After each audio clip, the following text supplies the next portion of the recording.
"What did you do with all my $400,000, Daniel?" I asked, my voice steady as I sat across from my husband in our living room. He looked up from his phone, confusion flickering across his face before settling into something that looked almost like guilt. The hospital discharge papers sat on the coffee table between us, along with the bank statements I'd requested that morning. 3 months. I'd been in the hospital for 3 months recovering from a severe car accident, and in that time, my savings account had been completely drained. Daniel shifted in his seat, running his hand through his hair the way he always did when he was nervous. "Lilian, we can talk about this later. You just got home. You need rest." But I wasn't tired. Not anymore. The confusion from the pain medications had finally cleared, and I could see everything with perfect clarity. My name is Lilian Crawford, and I'm 34 years old. Before the accident, I worked as a senior software developer for a tech company in Seattle. I'd spent 6 years building my career, saving aggressively, and planning for our future. Daniel and I had been married for 5 years. He worked in sales at a car dealership, making decent money but nothing close to what I earned. We'd always kept our finances mostly separate, with a joint account for household expenses. My savings account, the one with $400,000, was mine alone. I'd inherited some money from my grandmother, added my bonuses, and been saving for years. That money was supposed to buy us a house, fund our future children's education, and provide security. Now it was gone, and my husband couldn't look me in the eye. The accident happened on a rainy Tuesday evening in March. A truck ran a red light and hit my car on the driver's side. I woke up in the hospital 5 days later with a traumatic brain injury, broken ribs, a shattered leg, and internal injuries that required multiple surgeries. The doctors said I was lucky to be alive. During those early weeks, everything was a blur of pain, medications, and fear. Daniel visited daily, holding my hand and telling me everything would be okay. He handled everything while I recovered, paying bills, managing the house, dealing with insurance. I trusted him completely. That trust, I was beginning to realize, had been a terrible mistake. When I finally came home last week, I'd noticed small things. New furniture in the living room, a different car in the driveway, designer clothes in Daniel's closet that I'd never seen before. "I used it for us," Daniel finally said, setting his phone down. "The medical bills were piling up. I had to pay for things." I pulled out the insurance statements I'd also requested. Our insurance covered everything except a $5,000 deductible. I paid that from our joint account before the accident. Try again. His face reddened. For a moment, I saw anger flash in his eyes, but he quickly controlled it. "You don't understand how stressful it's been. Taking care of everything alone. I needed some things to help me cope." I looked at the new 70-inch television mounted on our wall, the leather couch that must have cost thousands. Through the window, I could see the brand new BMW in our driveway, replacing his old Honda. "Things to help you cope," I repeated slowly. "Like a $60,000 car." Daniel stood up abruptly. "I deserve something for everything I've been through. Do you know how hard it was, visiting you every day, wondering if you'd even wake up?" His words hit me like a physical blow, not because they hurt, but because they revealed who he truly was. "So you spent my money because you had a hard time while I was fighting for my life?" I asked calmly. He started packing. "It's not like that. We're married. What's yours is mine, right? I was going to tell you. I was going to replace it." I reached for another paper on the table, a credit card statement. "Is that why you also maxed out 3 credit cards in my name? Cards I didn't even know existed?" Daniel froze. His face went pale. "How did you?" "I've been awake and thinking clearly for 5 days now, Daniel. I've had time to make phone calls." The truth was, I'd started investigating the moment I felt strong enough to use my phone. Something about Daniel's behavior had felt wrong. Too cheerful. Too eager to keep me from worrying about finances. 3 days ago, I'd called my bank using the voice authentication system. The representative's sympathetic tone when she saw my account balance told me everything. From my hospital bed, I'd started requesting statements, making calls, documenting everything. My best friend Hannah, who'd visited me daily when Daniel wasn't there, had helped me gather information. She'd been suspicious, too. "He's been posting on social media," Hannah had whispered during one visit. "Pictures of expensive restaurants, new clothes. It doesn't add up, Lilian." So I dug deeper, and what I found was worse than I'd imagined. Daniel hadn't just spent my money. He'd stolen my identity. Those credit cards, I continued, watching him carefully. You opened them using my information while I was unconscious. That's identity theft, Daniel. That's a federal crime. He laughed nervously. You're my wife. It's not theft. I needed cash flow while sorting everything out. I picked up my phone and opened my photos. Screenshots of his social media posts filled the screen. Daniel at expensive restaurants. Daniel at a casino in Vegas. Daniel posing with a woman I didn't recognize, both of them holding champagne glasses. You went to Las Vegas? I asked, my voice still calm. Twice, according to your credit card statements. His jaw tightened. I needed a break. The stress was killing me. The stress of what? Spending my money? I zoomed in on the photo with the woman. Who is she? Daniel's face changed completely. The guilt vanished, replaced by cold anger. You're really going to do this after I stayed by your side? I could have left you in that hospital. I felt something inside me settle into place, a quiet certainty about what I needed to do. You should have, I said softly. It would have been kinder than stealing from me while pretending to care. He grabbed his jacket from the chair. I'm not listening to this. You're being paranoid. The medications are messing with your head. As he headed for the door, I spoke again. Her name is Brooke. She's a bartender at the casino. You've been seeing her for 2 months. Daniel stopped, his hand on the doorknob. Slowly, he turned around. How could you possibly know that? I smiled.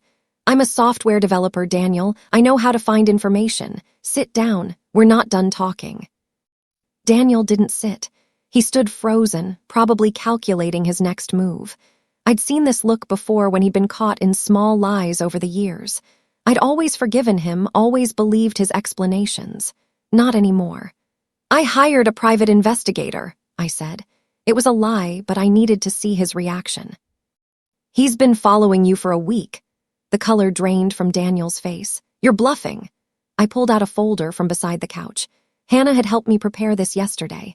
Inside were printed photos from his social media, credit card statements, and bank records showing every transaction. Am I? Daniel's hands trembled as he took the folder. He flipped through the pages and I watched his confident facade crumble. Every expensive dinner, every cash withdrawal. Every suspicious charge at jewelry stores, clothing boutiques, and that Las Vegas hotel. It was all there, documented and dated, spanning the entire 3 months I'd been hospitalized. I can explain everything, Daniel said weakly, dropping the folder on the table.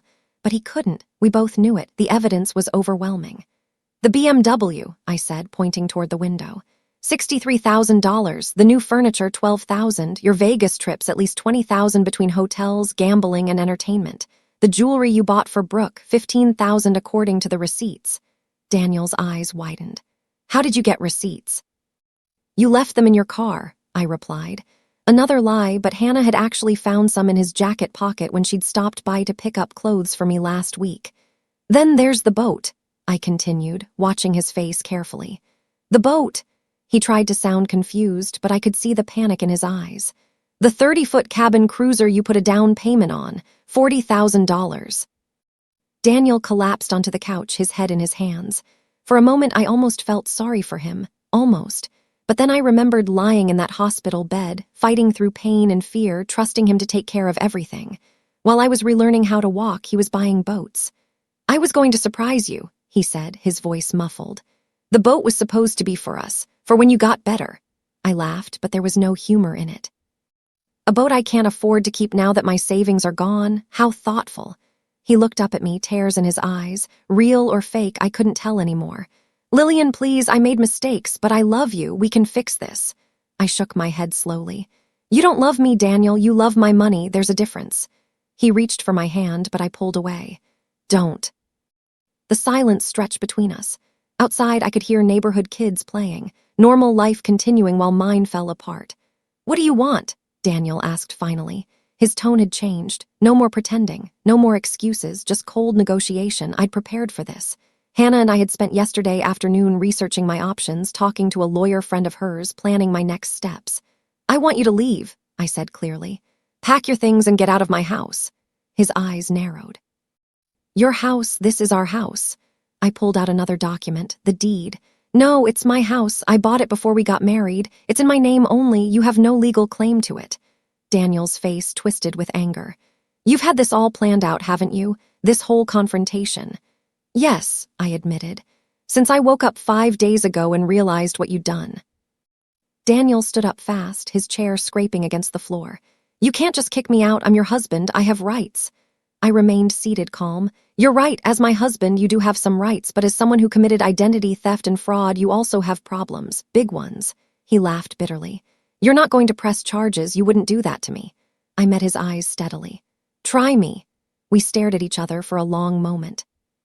I could see him weighing his options, trying to figure out if I was bluffing. I wasn't. I'll fight you, he said finally. In the divorce, I'll get half of everything. I nodded slowly. You can try, but community property doesn't include money stolen through fraud. My lawyer explained that very clearly yesterday. Daniel's confident mask finally cracked completely. You already talked to a lawyer. Of course I did, I replied. Did you think I'd confront you without a plan? You spent 3 months spending my money and cheating on me. I spent 5 days preparing. Hannah had connected me with her friend Brenda, an attorney who specialized in family law and fraud cases. Brenda had been fascinated by my situation and agreed to take my case. Here's what's going to happen, I continued, pulling out papers Brenda had prepared. You're going to sign a postnuptial agreement acknowledging the fraud. You're going to agree to pay back every cent you spent, and you're going to leave this house tonight. Daniel grabbed the papers, scanning them quickly. This is insane. I can't pay back $400,000. I don't have that kind of money. I shrugged. Then you'll be making payments for a very long time, or I can press criminal charges and you can explain to a judge why you deserve leniency. Daniel's hands shook as he read through the agreement. I could see him doing the math, calculating whether fighting me would be worth it. If I sign this, he said slowly, what happens? You leave tonight, I repeated.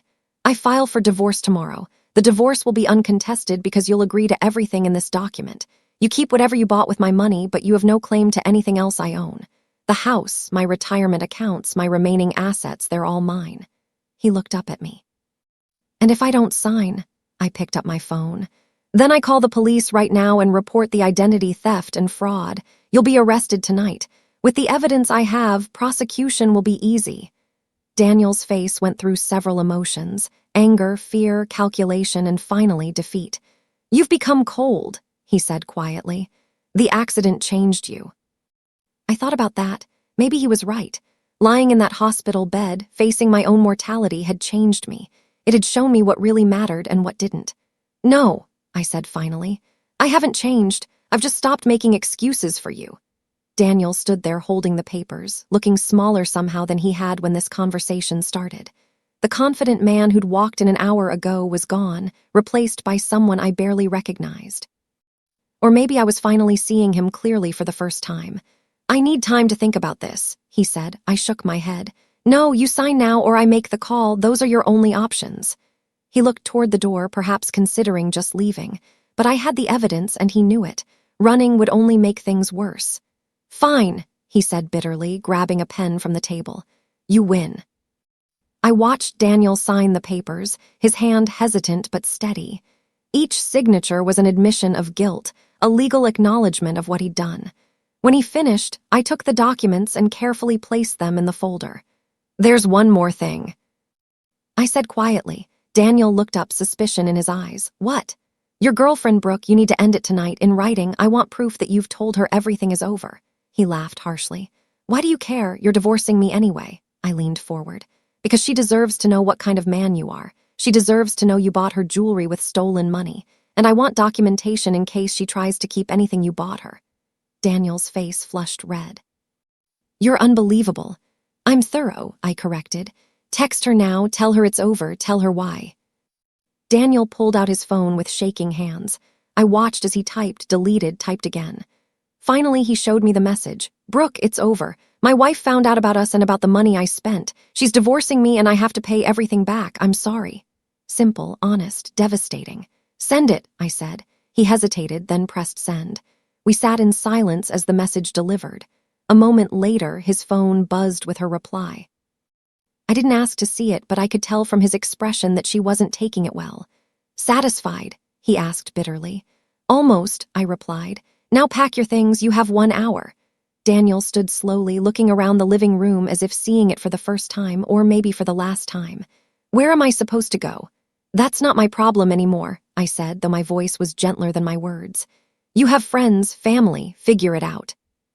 As Daniel climbed the stairs to our bedroom, I finally allowed myself to feel the weight of what was happening. My marriage was ending. The man I'd trusted had betrayed me in the worst possible way. The future I'd imagined was gone, but I didn't cry, not yet. There would be time for tears later. Right now, I needed to stay strong, stay focused, see this through. My phone buzzed, a text from Hannah. How's it going? Do you need me to come over? I replied. He's packing. I'm okay. Thanks for everything. She sent back a heart emoji and, call me if you need anything. Proud of you. I smiled at that. Hannah had been my rock through all of this. When Daniel was too busy spending my money to visit the hospital, Hannah was there. She'd helped me with physical therapy exercises. She'd brought me real food when I was sick of hospital meals. She'd believed me when I said something felt wrong about Daniel's behavior. I could hear Daniel moving around upstairs, opening drawers, closing closet doors. Part of me wanted to go up there, to make sure he wasn't taking anything that belonged to me. But I stayed seated. Trust had to start somewhere, even if it was just trusting that he'd take only his own belongings. 20 minutes later, Daniel came down carrying 2 suitcases and a duffel bag. He looked smaller somehow, diminished. The confident man I'd married was gone, replaced by this stranger who'd stolen from me. I'll need to come back for more things, he said, not meeting my eyes. I nodded. Call first. We'll arrange a time. I want someone else here when you come. He flinched at that but didn't argue. Lilian, he started, then stopped. What? I asked. I really am sorry, he said quietly. For what it's worth, I never meant for things to go this far. I looked at him, really looked at him, trying to find some trace of the man I'd fallen in love with 7 years ago. But he wasn't there. Maybe he'd never been there. Maybe I just wanted him to be. Daniel, I said carefully, you spent $400,000 of my money in 3 months. You committed fraud. You cheated on me while I was fighting for my life in the hospital. At what point did you plan to stop? He had no answer. We both knew there wasn't one, if I hadn't woken up. If I hadn't started investigating, if I'd been too medicated or too trusting to notice, he would have continued until every penny was gone. Goodbye, Daniel, I said, standing up. My lawyer will be in touch about the divorce proceedings. He nodded slowly, adjusting his grip on the suitcases. Can I say one more thing? What? I hope you find someone who deserves you. I clearly didn't. I watched through the window as Daniel loaded his bags into the BMW, the car he'd bought with my money. The car he'd drive away in, leaving me here to pick up the pieces. But as his taillights disappeared down the street, I felt something unexpected. Relief. Yes, my savings were gone. Yes, I'd have to rebuild. Yes, the next months would be difficult. But I was free. Free from someone who saw me as a source of money rather than a partner. Free from wondering if I could trust him. Free to start over, I picked up my phone and called Brenda, my lawyer. She answered on the second ring. Lilian, how did it go? He signed everything. He's gone. I could hear the smile in her voice. Good, that makes our job much easier. How are you holding up? I looked around my empty house, my house. Better than I expected. What's next? Brenda explained the next steps. Filing for divorce, documenting all the fraudulent charges, potentially filing a police report if Daniel failed to make payments on the restitution agreement, setting up a payment plan for the money he owed me. It was overwhelming, but I took notes, asked questions, focused on moving forward. After we hung up, I called Hannah. He's gone, I told her when she answered. Oh, Lilian, she said softly. How are you feeling? I thought about that. Tired, sad. Angry, relieved, all of it at once. Do you want me to come over? We could order food, watch terrible movies, pretend everything is normal for a few hours. I smiled. Actually, that sounds perfect. While waiting for Hannah to arrive, I walked through my house, really seeing it for the first time since coming home from the hospital. Daniel had changed things, new furniture, different artwork, but it was still my space, my home, and now it was mine alone. Hannah arrived with pizza and ice cream. We sat on Daniel's expensive new couch, eating and talking about everything except my marriage. She told me about her job, about her dating disasters, about her plans to adopt a cat. Normal life. The kind of life I'd thought I had before the accident revealed the truth. Can I ask you something?